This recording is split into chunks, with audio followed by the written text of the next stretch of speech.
Conto 35. Sítio do Pica-Pau Amarelo. Neste sítio do Pica-Pau Amarelo residiam Dona Benta, uma senhora que era muito simpática, muito hospitaleira e gostava de contar histórias para seus netos, Pedrinho e Narizinho.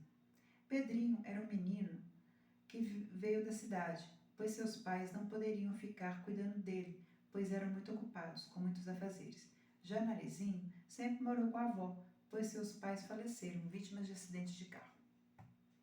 Dona Benta tinha uma cozinheira de mão cheia, a Anastácia, que era muito supersticiosa e acreditava nas crendices de saci, mula sem cabeça, cuca, boitatá, curupira, iara.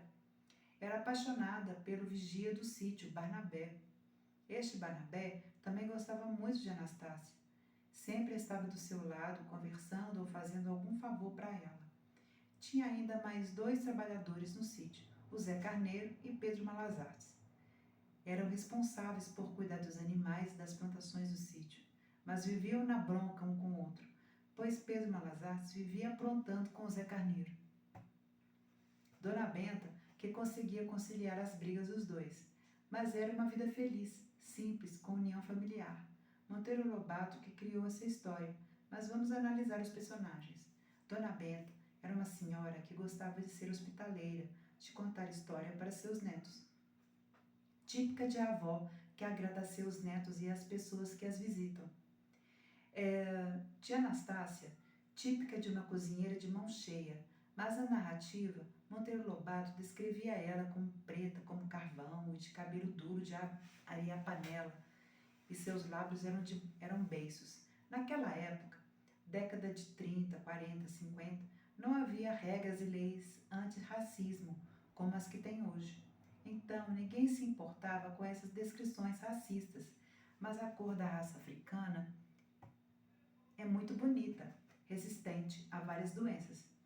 O cabelo é cacheado, por ele ser macio e fino, por isso que ele fica cacheado, diferente de quem tem cabelo liso, pois é pesado, não consegue cachear ou anelar, só com cabeleireiros que são muito experientes, que têm técnicas e produtos químicos para cachear os cabelos, como a técnica do permanente, por exemplo. Lábios grossos hoje estão na última moda, por causa de atrizes famosas como Angelina Jolie. Inclusive, tem preenchimento labial, que pode ser feito em clínicas com as técnicas de Botox para ter lábios mais carnudos. Mas Monteiro Lobato viveu nessa época, que as pessoas eram mais racistas do que hoje. Mas atualmente, os afrodescendentes ainda continuam recebendo atos racistas, mas têm o respaldo das leis, colocando racistas nas prisões ou ganhando indenizações na justiça. Pedrinho era um menino que veio da cidade, seus pais eram muito ocupados, e Narizinho sempre morou com a avó por causa da morte de seus pais. Quantos netos vivem com os avós, não é verdade? Independente se os pais morreram ou se são muito ocupados, ao invés de contratar uma babá, entrega os seus filhos para os avós, pais do marido ou da esposa, para cuidarem de seus filhos. Geralmente, os pais educam de um jeito, mas os avós cuidam de outro jeito, deseducando as crianças, pois enchem os netos de biscoitos, bolos, tortas, doces que podem fazer o que desejarem, sem horário para acordar, brincar, comer, tomar banho, respeitar os mais idosos, respeitar o direito das pessoas de dormir para não fazer barulho, ou vão brincar em outro lugar para respeitar o sossego dos outros. Barnabé era um senhor que vigiava o sítio, mas sempre estava por perto da Anastácia para ajudar no que ela precisasse. Sempre tem alguém, vizinho ou amigo, nas horas que a gente precisa de ajuda, e sempre é bom cultivar essas amizades sinceras. A cuca, mula sem cabeça, a boitatá, curupira, iara, saci são folclore, ou seja, são personagens mitológicos da imaginação das pessoas, portanto não existem na vida real. Não precisa ter medo. Zé Carneiro e Pedro Malazarte eram os que cuidavam das plantações e dos animais do sítio, mas viviam tendo conflitos por causa das confusões de Pedro com Zé.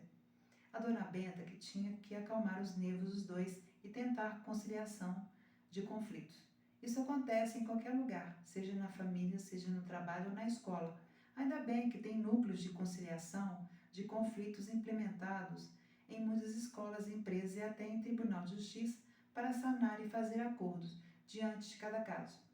Isso foi idealizado por um padre chamado Leonel Narváez, que foi guerrilheiro na Colômbia e Bolívia e que se converteu na cadeia, se tornando padre.